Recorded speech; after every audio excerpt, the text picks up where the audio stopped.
Hello and welcome to Coffee with Dr. Carla. I'm Dr. Carla and I have Denise Williams here with me today. And our goal is to talk about mental health related issues and the stigma surrounding them. So we're glad you guys are here with us, and we're going to talk about something a little bit different, or at least different maybe for most people. Um, you have the distinction of being a Gold Star mom. Yes. And while on the surface that might sound like a really fabulous thing, I know it is not one that you ever longed for. So, Gold Star Mother is the club no one wants to join. Right. It means that your child has lost their life um, in combat with the enemy during a time of war. So, yes, my son was killed in action in Afghanistan. Yeah. So, the military recognizes the families, and it's the military Congress recognizes the families with a distinction of a title. Right.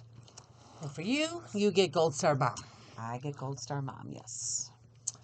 So tell me, what does that, besides a title Mhm. and a loss, what does that get you? It's a very interesting mix, and the best phrase for it is an impossible mixture of pain and pride. Okay. My son grew up and did something so spectacular that he's received awards and medals and recognition and all of that, which is how can a parent be other than proud? Right. But it also cost him his life. Right. And it's a pain that can't be described. It is, there's all different types of loss. But burying a child violates the natural order of life. Yeah. It's not when you lose your spouse, when you lose a sibling Or a parent. or a parent, it's kind of in the realm of the expected. This is the way life goes, particularly with your parents. Right. If you lose your spouse, you know, no one wants to think of it that way, but it's possible to have another relationship. Okay, sure.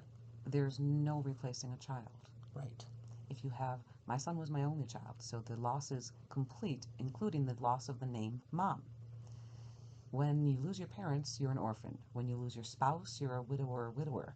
But there's no word for a mother who no longer has a child. Hmm. I never So thought about that. Yeah. it's it's heavy, and I think it's part of the reason that the gold star mother is such an important identity for those who have other children, more children. It's still some recognition of the child that is no longer there. Okay. That's what the title means. We we began be call, we began being called Gold Stars in 1918 in World Okay. War One, when the habit was families who had a member in service, they would have a banner in their window, in their front window, to denote that they had a family member off serving in war. And it's a white banner with a red trim around the edge and a blue star in the middle. When that service member was killed, that star would be covered in gold thread. That's where the gold star came from. Okay. All right. So the Gold Star mothers started because one mother was waiting to hear from her child. He had not written in quite a while, and this is again 1918, 1919, so it was letters and it took time. Right. Not efficient United States Yeah. Postal Service. Yes. And it was, during a time of war and letters coming across the ocean and all the rest. So she lived in Washington, D.C., and she hadn't gotten the letter, so she started going to Walter Reed Hospital and greeting every shipment or every shipload of soldiers coming home injured, looking for her son, looking for news of her son, because dog tags and all of those identification things didn't necessarily stay with a person.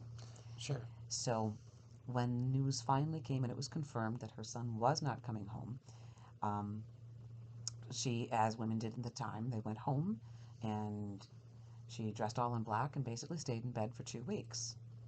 100% expected.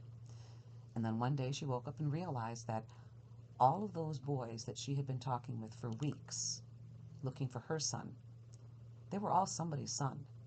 Oh, sure. And their mothers couldn't be there. This is over 100 years ago. Transportation across the country, it couldn't be done. So she took off the black and she dressed in white, of service and to reflect the purity of the sacrifice of her son.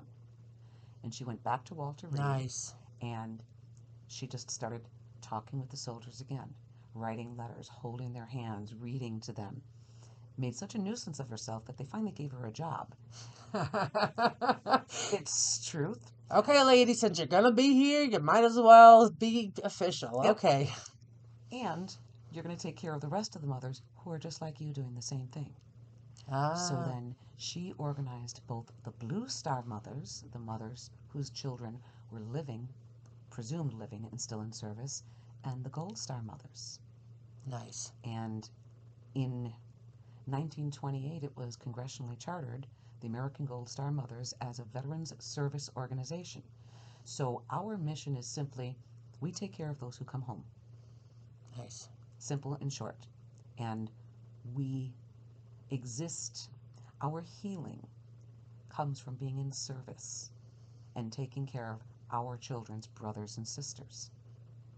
So let me ask you this, because I mean, even in the story about the, about the original woman, she hears this news and she goes home and she's in bed for 2 weeks, and typical, or should I say expected, is that, hey, I'm going to go mourn in private.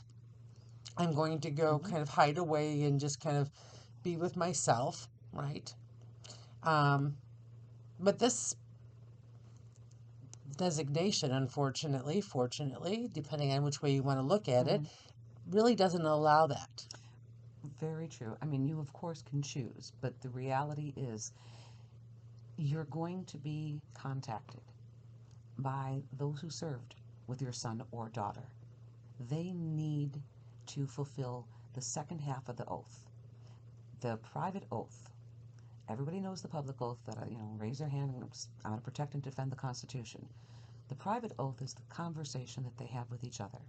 Hey man, anything happens to me, take care of my family. Ah, okay. So they need to reach out to us because that's a promise that they've made to each other.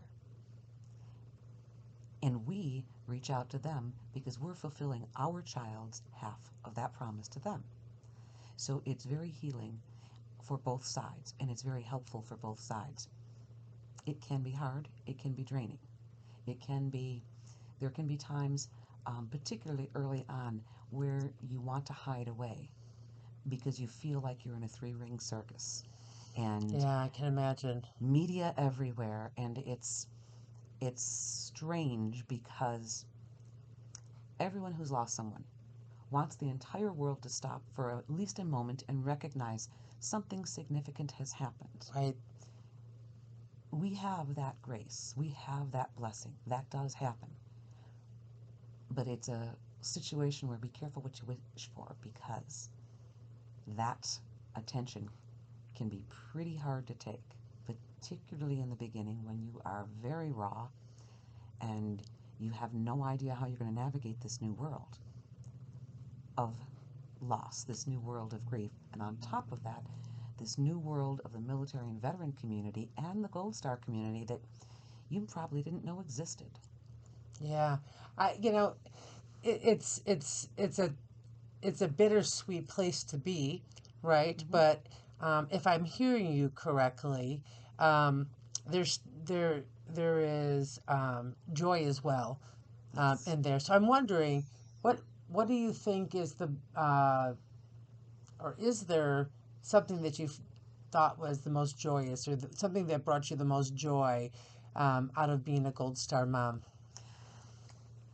There's nothing that is just simple, unadulterated joy. everything is a mixed bag of emotions. So I have friends now that I've known just in the past 10, going on 11 years, that are closer to me than any human I've ever known prior. The bond that we share is indescribable, and I will know these people till the day I die. Sure. And that's joyful, absolutely joyful, except for the reason that we know each other. Right. So this is what I mean. There's nothing that is simple and unadulterated. The fact of that is joyful as well, because it's peaceful and it's comforting. Everything in life has a up and a down. Everything has an equal and an opposite. Right. When we are living with both sides all of the time, that balance is in front of your face, whether you want it or not, can be very helpful and very healing, and it can grant you a lot of peace. Well, they're a group of women who know exactly what you're going through. So Exactly. I've lost people, but I can't even begin to imagine the kind of loss you've had. We don't have a shared experience, right? But you don't have to have that complete shared experience. What you have to have is just simple empathy and openness to empathy. For sure, yeah. But those Gold Star moms have that little extra oomph. Because of the public position that we often have, public, whether it's in the civilian community, but particularly in the military and the veteran community, because of that public position, it's something that we learn. We're almost forced to learn it. And I say that with a smile because, again, it's bittersweet and it's melancholy, but there's actual joy in it too. So I'm going to throw this out there because I know this is something you've been working on. I know that we're going to have a special celebration pretty soon for your son. Yes. So you want to share, real briefly, what's coming up soon? Yes. So the legislature has recently passed, in the past 5 years, a new way, a simplified way of having a road or a highway named for a fallen soldier.